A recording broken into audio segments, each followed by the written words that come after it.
Net present value method modern ടെക്നിക്സിലത്തെ രണ്ടാമത്തെ മെത്തേഡാണ് net present value. Net present value എന്ന് പറയുന്നത് all future cash inflow and cash outflow are discounted to present value എന്നാണ് പറയണത്. എന്ത് ചെയ്യാം, നമുക്ക് കിട്ടണ പ്രസൻറ്റ് വാല്യൂയിൽ കിട്ടുന്ന ക്യാഷ് ഇൻഫ്ലോനെ ക്യാഷ് ഔട്ട്ഫ്ലോ കൊണ്ട് ലെസ് ചെയ്താൽ കിട്ടുന്നതാണ് നെറ്റ് പ്രസൻറ്റ് വാല്യൂ എന്ന് പറയുന്നത്.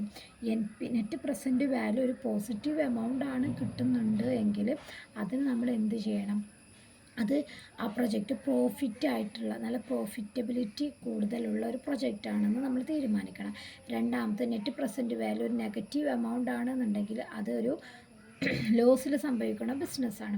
മൂന്നാമത്തെ ഇത് പറയുന്നത് NPV 0 ആണെന്നുണ്ടെങ്കിൽ നോ പ്രോഫിറ്റ് നോ ലോസ്. നമുക്കതിൽ നിന്ന് കോസ്റ്റ് മാത്രം, നമുക്ക് എത്രയാണ് ഇൻവെസ്റ്റ് ചെയ്തിട്ടുള്ളത് അത് മാത്രം കുറക്കാൻ മാത്രമുള്ളൂ പറ്റുക, അല്ലാതെ no profit no loss NPV = 0 മെത്തേഡാണെന്നാണ് പറയുന്നത്. അതാണ് നമുക്ക് നെറ്റ് പ്രസൻറ്റ് വാല്യൂവിൽ പറഞ്ഞിട്ടുള്ളത്. നെറ്റ് പ്രസൻറ്റ് വാല്യൂ കാണാൻ ആദ്യം നമ്മൾ എന്ത് ചെയ്യും, നമുക്ക് കിട്ടുന്ന ക്യാഷ് ഇൻഫ്ലോസ് മൊത്തം എഴുതി വെച്ചിട്ട് അതിന് നമ്മളെന്താ അതിൻ്റെ ഡിസ്കൗണ്ട് ഫാക്ടറിൻ്റെ PV ഫാക്ടർ കണ്ടുപിടിക്കും.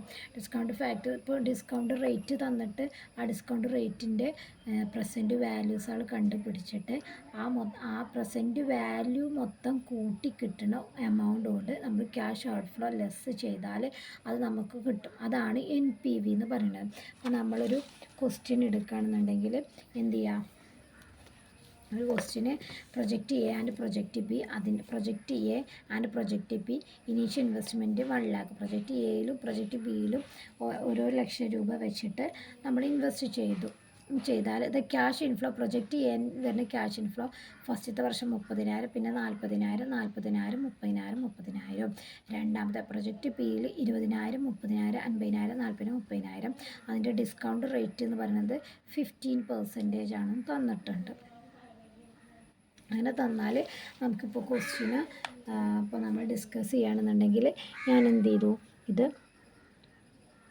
പ്രൊജക്റ്റ് എയും ഇത് പ്രൊജക്റ്റ് ബിയും എടുത്തു. അതിൽ പ്രൊജക്റ്റ് എയിൽ എത്ര വർഷം, 2, 3, 4, 5 വർഷമാണ് ഒരു ബിസിനസ്സിൻ്റെ ഓരോ 5 വർഷമാണ് ഈ പ്രൊജക്റ്റിൻ്റെ ലൈഫ്. അപ്പോൾ നമുക്ക് ഫസ്റ്റത്തെ പ്രൊജക്റ്റ് എയിൽ നമുക്ക് ക്യാഷ് ഇൻഫ്ലോസ് ഫസ്റ്റത്തെ വർഷം 30,000, 40,000, 40,000, 30,000, 30,000 കിട്ടി. നമുക്കിതിൻ്റെ PV ഫാക്ടർ കാണാം. PV ഫാക്ടർ കാണാൻ നമ്മൾ ഈ ഒരു ക്വസ്റ്റ്യനിൽ ഡിസ്കൗണ്ട് ഫാക്ടർ 15% തന്നിട്ടുണ്ട്. ഡിസ്കൗണ്ട് ഫാക്ടർ 15% തന്നിട്ടുണ്ട്. അപ്പോൾ നമ്മൾ എന്ത് ചെയ്യണം, രണ്ടാമത്തെ കോളത്തിൽ ഡിസ്കൗണ്ട് ഫാക്ടർ 15%ൻ്റെ എമൗണ്ടാണ് നമുക്ക് കാണണം. അത് നമ്മളെവിടെ കാണാം, നമ്മൾ അത് കാണേണ്ടത് ടേബിൾ എടുക്കുക. നമുക്ക് ടേബിൾ തന്നിട്ടുണ്ടല്ലോ, ടേബിൾ തന്നിട്ട് നമ്മളെന്ത് ചെയ്യുക, ഫസ്റ്റത്തെ വർഷം 15% ഡിസ്കൗണ്ട് റേറ്റ് ക്വസ്റ്റ്യന് തന്നിട്ടുണ്ട്. ഫസ്റ്റത്തെ വർഷം 0.870, രണ്ടാമത്തെ വർഷം 0.756, മൂന്നാമത്തെ വർഷം 0.658, നാലാമത്തെ വർഷം 5.72, അഞ്ചാമത്തെ 4.97. അത് നമ്മൾ എന്ത് ചെയ്യണം, ഇതിൻ്റെ താഴ്ത്തുന്നു. അപ്പോൾ ഫസ്റ്റത്തെ വർഷം 0.870, പിന്നത്തെ വർഷം 0.756, മൂന്നാമത്തെ വർഷം 0.658, നാലാമത്തെ വർഷം 0.572, അഞ്ചാമത്തെ വർഷം 0.497. അതുകൊണ്ട് എന്ത് ചെയ്യണം, ഈ 30,000 നെക്സ്റ്റ് നമ്മൾ PV ഫാക്ടർ പ്രസൻറ്റ് വാല്യൂ കാണാം. പ്രസൻറ്റ് വാല്യൂ കാണാൻ ഈ 30,000 × 0.8 ഇതിൽ ഇൻറ്റു ചെയ്യാം. തമ്മിൽ ഇൻറ്റു ചെയ്താൽ ഇവിടെ നമുക്ക് എത്ര കിട്ടും, 26,100 കിട്ടും. ഇവിടെ 30,240 കിട്ടും. ഇവിടെ 26,320 കിട്ടും. പിന്നെ ഇത് ഇൻറ്റു ചെയ്താൽ 17,160 കിട്ടും.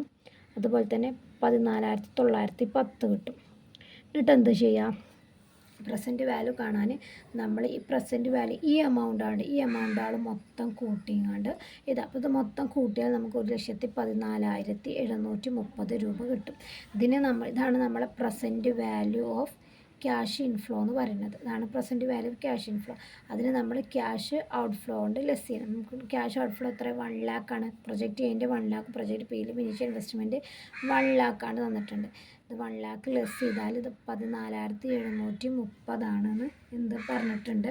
അപ്പോൾ NPV എന്ന് പറയുന്നത് ഇതിൻ്റെതാണ്. അതേപോലെ തന്നെ നമ്മൾ എന്ത് ചെയ്യുക, പ്രൊജക്റ്റ് ബീൻ്റെതും കാണാം. ഓക്കെ അല്ലേ? പ്രൊജക്റ്റ് ബിയിലും നമ്മൾ എത്ര ഇൻവെസ്റ്റ് ചെയ്തത് ഫസ്റ്റത്തെ വർഷം, ഇപ്പോൾ ഇയർ നമുക്ക് ഇവിടെ എഴുതിയിട്ടുണ്ട്. ആ ഇയറിൻ്റെ നേരെ തന്നെ നമ്മൾ എന്ത് ചെയ്യുക, വർഷങ്ങളും കൊടുക്കാം. 60,000, 30,000, 50,000, 40,000, 30,000. അതിൻ്റെ PV ഫാക്ടർ എഴുതുക 0.870, 0.756, 0.658, 0.572, 0.497 അങ്ങനെ ചെയ്യും. അപ്പോൾ നമുക്ക് ഇത് തമ്മിൽ ഇൻറ്റു ചെയ്താൽ ഇവിടെ ഈ എമൗണ്ടാൾ മൊത്തം കിട്ടും. അപ്പോൾ ഈ എമൗണ്ടാൾ ഇവിടെ നമ്മൾ ഇൻറ്റു ചെയ്ത എമൗണ്ട് ഇവിടെ PV ആണാണ്ട് ഇവിടെ എഴുതിയിട്ട് ആ ഇൻറ്റു ചെയ്ത എമൗണ്ടാൾ മൊത്തം ഇവിടെ എടുത്തിട്ട് ഇവിടെ 1,10,770 കിട്ടിയിട്ടുണ്ടാവും. നമ്മൾ ഇനീഷ്യൽ ഇൻവെസ്റ്റ്മെൻറ്റ് ഇതിലും 1 lakh ആണ്. അപ്പോൾ നമുക്ക് എമൗണ്ട് 10,770. അപ്പോൾ നമ്മുടെ ഇതിൽ ഏത് പ്രൊജക്റ്റ് ബെറ്റർ? പ്രൊജക്റ്റ് A അല്ല ബെറ്റർ? ഏറ്റവും കൂടുതൽ NPV ഏതാ? പ്രൊജക്റ്റ് A അല്ലേ? അപ്പോൾ നമ്മളിവിടെ പ്രൊജക്റ്റ് A സെലക്ട് ചെയ്യും. ഇതാണ് നെറ്റ് പ്രസൻറ്റ് വാല്യൂ കാണാൻ. ഓക്കെ അല്ലേ?